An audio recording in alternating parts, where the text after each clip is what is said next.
السلام عليكم ورحمة الله وبركاته. أهلا وسهلا بيكم في قناتي شيماء أبو المجد.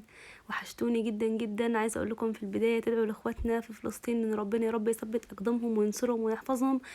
أنا تماما غير مؤهلة إن أنا أنزل لكم أي فيديوهات، وغصب عني إن أنا مش قادرة أنزل أي فيديوهات، بس كان لازم إن أنا أنزل لكم الفيديو ده عشان تلحقوا الموسم وتستغلوه وتعملوا دبس الرمان في البيت بطريقة سهلة جدا. وعايزة أقول لكم أحلى كتير كتير من اللي احنا بنشتريه. يلا مع بعض نشوف الطريقة وازاي هنعمله، بس في البداية ما تنسوش تصلوا على سيدنا محمد. اول حاجة دي كرتونة رمان، انا اشتريتها 10 كيلو، اشتريتها ب70 جنيه. عايزه اقول لكم بقى يعني هي سعرها كده جميل جدا، وعايزه اقول لكم ان هو ممكن يرخص عن كده كمان. لو لقيتي في واحده مفتوحه في اي حاجه مفيش مشكله، اهم حاجه ان هي ريحتها تكون كويسه وما تكونش بايظه ولا اي حاجه خالص. هاخده بقى اغسله كويس جدا بالشكل اللي انتوا شايفينه ده، وهبدا ان انا افصصه او افرطه حسب ما انتوا بتقولوا. آه بالطريقه اللي انت حباها مفيش اي مشكله خالص. انا بحب افرطه بصراحه بالطريقه دي جميله جدا، ان هو ببدا ان انا افتحه بالشكل ده وبخبط عليه بالسكينه زي ما انتوا شايفين كده. حابه تفرطيه بايدك كده عادي مفيش اي مشكله، اي طريقه انت بتحباها مفيش اي مشكله خالص. حتى لو هتعصريه زي البرتقال كده مفيش مشكله، او زي الليمون، لان احنا كده كده هنعصره في الخلاط. احنا عايزين السوائل بتاعته بس. لو في بقى اي ورقه بيضه او اي حاجه كده من قشره الرمان ببدا ان انا اشيلها بالشكل اللي انتوا شايفينه ده. بس اهم حاجه وانتي بتفصصيه تلبسي جلوفز عشان بيسود الايد بطريقه عايزه اقول لكم غير طبيعيه. لازم تلبسي جلوفز في كل خطوات الرمان. هبدا بقى ان انا افرط كل الكميه اللي معايا بالشكل ده. انا فرطت بس 8 كيلو، سبت ال2 كيلو بصراحه قلت ناكل منهم، ففرطت 8 كيلو بس. خلاص بقى خلصت كل ال8 كيلو، فرطتهم كلهم، دول حوالي 3 كيلو او 3 كيلو ونص. انا بصراحة ما وزنتهمش، بس عايزة اقول لكم كمية القشر بجد رهيبة يعني، وتوزن كتير جدا. فعايزه اقول لكم ان دول تقريبا كده 3 كيلو 3 كيلو ونص. هبدا بقى ان انا اخدهم في الخلاط بالشكل ده واضربهم كويس جدا، ممكن بالهاند بلندر مفيش اي مشكله خالص. بس اهم حاجه ان هو يتنعم كويس قوي، لا بنضيف ميه ولا اي حاجه خالص في للرمان. هو انتي بتعصريه زي ما هو بالشكل ده. معايا هنا بقى شاشه، اي قماشه عندك مفيش اي مشكله خالص. وهبدا ان انا اصفي فيه الرمان بالشكل اللي انتوا شايفينه ده. بلاش مصفى عشان ما يبقاش فيه اي شوائب خالص. احنا عايزين الدبس بتاعنا يكون صافي وبيور كده، وعايزه اقول لكم بجد ان هو حلو قوي. هبدا بقى ان انا اعصره كويس بالشكل ده، ما اسيبش فيه سوائل خالص، اعصره كويس جدا. وطبعا البذور وكل الحاجات اللي هتبقى معايا في الشيشه بستغنى عنها وبرميها خلاص كده، انا مش هحتاجها. هخلص بقى كل الكميه، اعصر كل كميه الرمان بتاعتي واصفيها بالشكل اللي انتوا شايفينه ده. وبعد كده نشوف هنعمل ايه. طبعا لو وصلتوا معايا للحظه دي ما تنسوش تصلوا على النبي وتحطوا لي لايك وتشتركوا في القناه. اللهم صل وسلم وبارك على سيدنا محمد.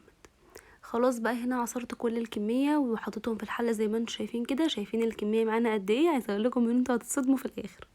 هبدا بقى ان انا ارفعها على نار عاليه بالشكل اللي انتوا شايفينه ده، وتقليب كده وانا رايحه جايه اقلب فيه زي ما انتم شايفين. طبعا كل الرغاوي اللي على الوش دي انا مش هبدا اشيل اي ريم خالص لحد ما يبدا ان هو يغلي معانا غلوه. اول ما يبدا ياخد معانا الغلوه الاولى هبدا ان انا اهدي النار واشيل كل الريم اللي يظهر معايا على الوش. اي ريم يظهر معاكي لازم تشيليه على طول، لان احنا بنحتفظ بدبس الرمان بره التلاجة، واحنا مش بنحط له ماده حافظه ولا اي حاجه خالص. فلازم اي ريم يظهر عندنا نشيله على طول. هنا بدا يغلي اول غلوه، هبدا على طول ان انا اشيل كل الريم اللي ظهر معايا ده زي ما انتم شايفين بالشكل ده، واهدي النار بقى واسيبه براحته على النار الهاديه.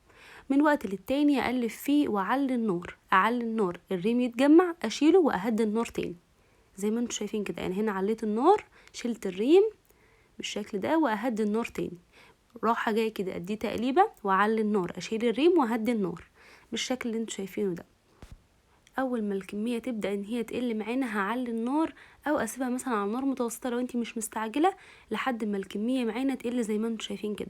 اول ما تقل معاكي تماما بالشكل ده تهدي عليها النار، يا اما تبقي واقفه جنبها تعلي وتهدي تعلي وتهدي عشان يسرع معاكي من ان هو يتخلص من كل البخار ويبدا ان هو يتقل معانا بالشكل ده.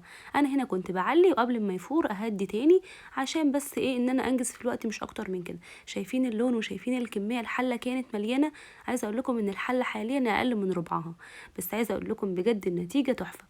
اول ما يبدا ان هو يتقل معايا هاخد نقطه كده في طبق عندي وهبدا ان انا اشوفها، اسيبها بس تهدى كده، وهبدا ان انا اشوف القوام بتاعها هينزل معانا على طول ولا تقيل معانا. انا هنا لقيته نزل معانا على طول، فهستنى شويه وهبدا ان انا كل شويه اعمل اختبار لحد ما اوصل للقوام اللي انا حباه زي ما انتم شايفين كده. وطبعا برضو لو في اي ريمه او اي حاجه بشيلها زي ما انتم شايفين كده. مفيش اسهل ولا اجمل من كده. عايزه اقول لكم بجد والله والله النتيجه مبهره.